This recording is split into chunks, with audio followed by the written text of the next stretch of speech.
The attitude and conduct of jurors at all times are very important. It is rarely helpful for a juror at the beginning of deliberations to express an emphatic opinion on the case or to announce a determination to stand for a certain verdict. When one does that at the outset, a sense of pride may be aroused, and one may hesitate to change a position even if shown it is wrong. Remember that you are not partisans or advocates in this matter. You are impartial judges of the facts. Some jury instructions from the trial of Scott Peterson, and a big question looming tonight is, did one of those jurors not follow instructions? Did one of those jurors commit misconduct? Scott Peterson, all these years later, 18 years later, back in court, wearing his mask because Scott Peterson always wants to keep all the people around him safe. That's one of the big things in his life. That's been his life's work, right? He's been convicted, by the way, folks, of murdering his pregnant wife and his unborn son, Connor. But he's back in court trying to get a new trial because of this juror, juror number 7. Richelle is her name. The signature hair, which gave her the nickname during the trial, from those of us who were following the trial and covering the trial, Strawberry Shortcake. That's what she was known as for people who followed the trial years ago. But the question now is, did she commit juror misconduct? There is a hearing taking place in Redwood City, California, the same jurisdiction where he was convicted.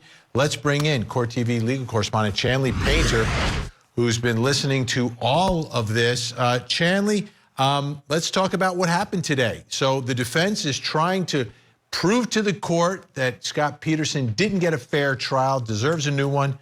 Who testified today? Well, another juror testified. Juror number 1 who helped convict Scott Peterson, Vinny. This is Greg Baratalis, I believe is how you say his name.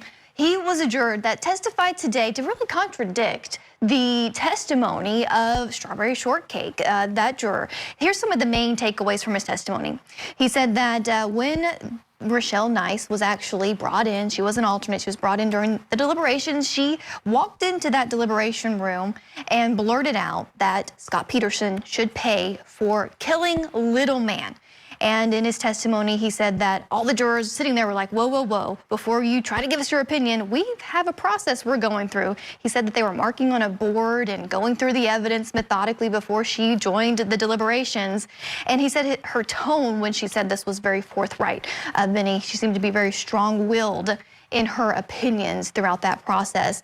He was asked if he told a defense investigator that it seemed as though Nice enjoyed the attention after the trial. He said he didn't recall saying that to an investigator. He did seem, though, say that during the trial, Nice was worn out. She seemed tired a lot of the time and very emotional throughout the trial, and especially in deliberations, but that she was really someone to him as a fellow juror that Nice wanted to bring attention to herself. She had this bright red hair. She was someone who tried not to be discreet and very vocal, and that stood out to him. Yeah, and by the way, that was probably the reason the defense wanted her on the jury to begin with, but that's another issue for another day. How about the jury questionnaire in all of this? That's really at the center of this whole controversy, isn't it?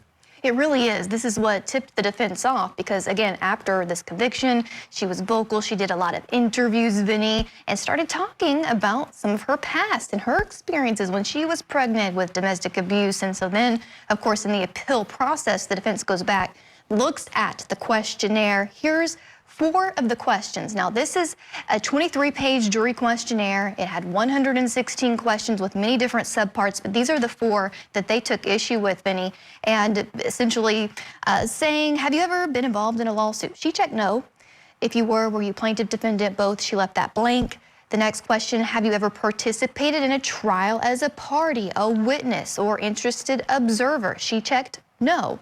Have you or any member of your family or close friends been the victim or witness to any crime? She checked no. She left the blank, a lot of those lines about explaining that, how she felt about it. Of course, what the defense is claiming here, like you said, is that she actually did file a restraining order against her then boyfriend's ex-girlfriend who was threatening her while she was pregnant. She feared for her unborn child. The defense wants to say, look, she was empathetic with Lacey Peterson's situation as a young pregnant woman, 8 months pregnant, who was murdered. Her baby was murdered, and by a husband who cheated on her when her boyfriend, Strawberry Shortcake's boyfriend, cheated on her as well. So that's why they're introducing all of this evidence.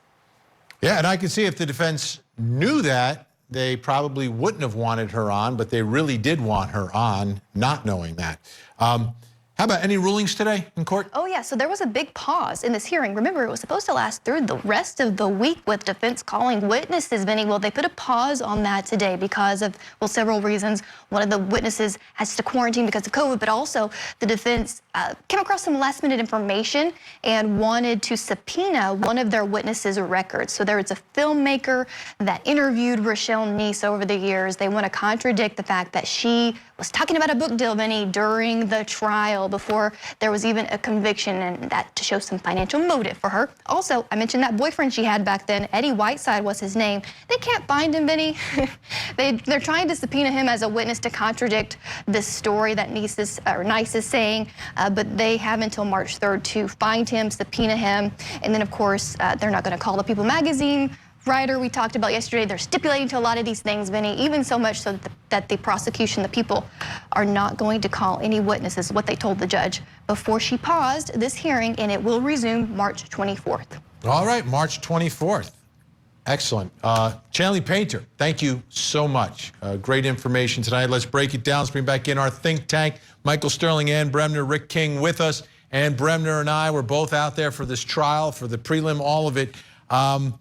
What are you thinking tonight about Strawberry Shortcake? And is it a problem when she walks into the jury room coming in as an alternate? They're now deliberating, saying Scott Peterson should pay for what he did to the little man. Well, it's not good. And she was always interesting. Remember, I mean, at the trial, she did that hair dye change right before they went into deliberations. Remember, everyone thought that was a signal of some kind, which direction it was going, prosecution or defense, we didn't know. But one other thing I was thinking about with this jury, I call them like a self-cleaning jury.